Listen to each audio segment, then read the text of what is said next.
All right, so I really didn't think that we would be back here just yet talking about transfer portal targets for Oklahoma, guys that are visiting Oklahoma, and targets Oklahoma could potentially land, as I thought we were done with the portal until the spring. But when guys into the portal from schools that are just wrapping up their bowl games, and I guess since the national championship hasn't been played, we could still see elite players into the portal.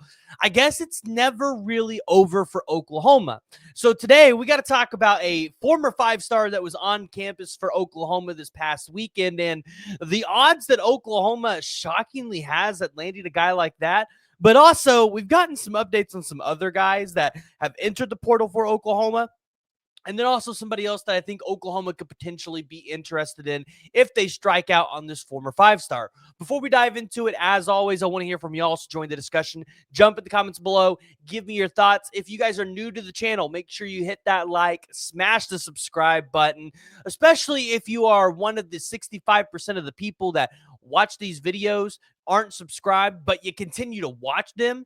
You might not even realize you're not subscribed. It helps keep the channel free. It helps me buy those diapers for the little one. But today we got to talk about the former 5-star cornerback that was on campus for Oklahoma.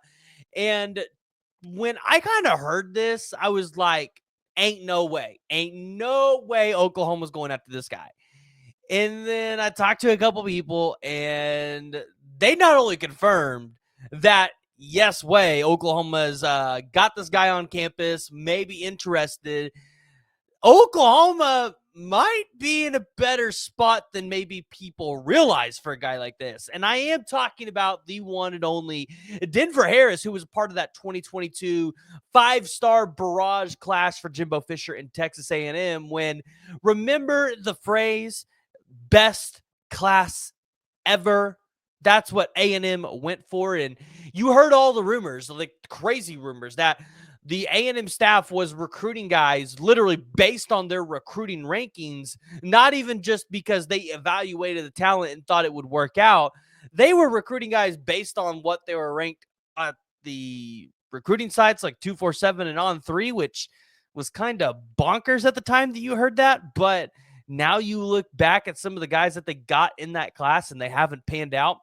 And Denver Harris, I think a lot of people would probably put into that category of didn't work out as a 5-star, but you look at his frame, you look at the size that he's got. This guy is a tremendous athlete, and no doubt in my mind, the kid has the potential to be a great corner. Maybe no longer can he attain the first-round corner aspects that I think a lot of people thought he could get, but he could work himself into a really good season and potentially work himself into the NFL draft as a later pick. Just because, again, like, he's got the size, he's got the intangibles to be able to go out there and do it. So it's interesting that Oklahoma would go after a guy like Denver Harris after you've heard about some of the troubles that he's had. And we're not here to dive into that per se a ton.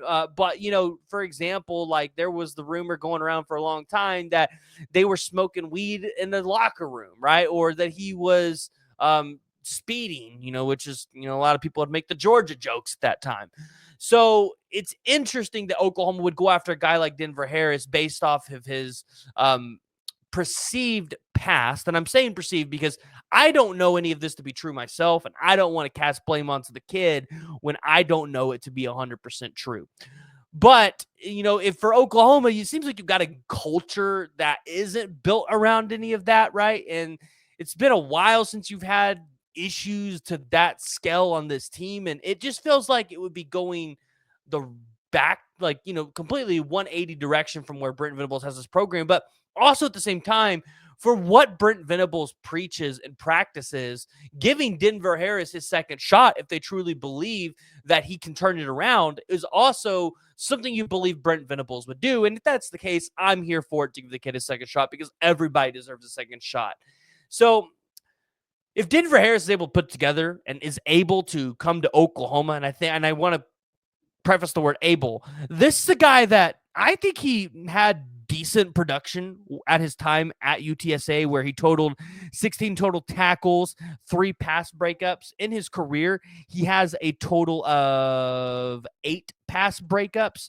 But this is a guy that when he was in 2022 getting time on the field at Texas A&M against a team like Alabama, had a coverage grade of 69 and a tackling grade of 81, which coming out of high school, one of the biggest question marks with him was, would he be able to tackle at an elite level? But his year at Texas A&M, he played a total of 211 snaps. So he's got some decent production at the SEC level. In 23, when he went to LSU and played 217 snaps, he kind of fell off, had a 59% coverage grade that year in 217 snaps. And then obviously going to UTSA, trying to recover his season, you just felt like whoever has coached Denver Harris has not been able to get the most out of him. This year he played 397 snaps, had a 63.5% coverage grade, a 53.1% tackling grade, and a 64.7 overall defensive grade. So this is not a guy that by all means is going to come in and be a starter, but a guy that Jay Valai and the staff could potentially fine-tune and mold a little bit into being potentially, a really great depth piece for you. I mean, he's got, like I said, he's got the size, he's got the athleticism, he's got the frame. The question is, do you want to take a flyer on Denver Harris? And this is a position where Oklahoma maybe can afford to take a flyer on a guy like that. So keep your eyes peeled. We'll have to see if this one comes to fruition. It would be really interesting if it did. And then it would be interesting to see what kind of leash he had when he came to Norman. Now, if you don't get a guy like Denver Harris, there's still another really good corner that I like in the transfer portal in DeAndre Boykins, who is a junior, so he'll have one more year of eligibility left, transferring out of North Carolina. This past season didn't really put up too much production, but in 2022, 67 total tackles, 48 solos, 2 sacks, 1 fumble recovery, 1 interception, 7 pass breakups. Not really sure what the situation is there, whether it was an injury or anything like that. But DeAndre Boykins would definitely be an interesting prospect if Oklahoma wanted to, again, take a flyer on somebody and see if you could turn them into something great. Now, you also saw Michael Patterson-McDonald. He entered the portal, but today, per Pete Nakos over at On3, he did withdraw his name from the transfer portal. Obviously, really good friends with David Stone. Back in 2022, 108 tackles, 8 pass breakups, 3 interceptions. Again, not a guy that I think you're going to see in the near future, but a guy that you are willing to take a flyer on in that 24 class. A guy that, potentially his redshirt junior and senior year could see rotational snaps for Oklahoma in a pretty significant, meaningful way. So interesting to kind of watch that one unfold. I don't think really anybody was worried about Michael Patterson-McDonald actually transferring. But I want to hear from y'all. Join the discussion. Jump down in the comments below. Do you actually think we're done with transfer portal season, or do you think we're going to see more guys into the portal from these national championship teams that Oklahoma would potentially be interested in? So if you haven't already and you're new to the channel, hit that like and hit that subscribe button.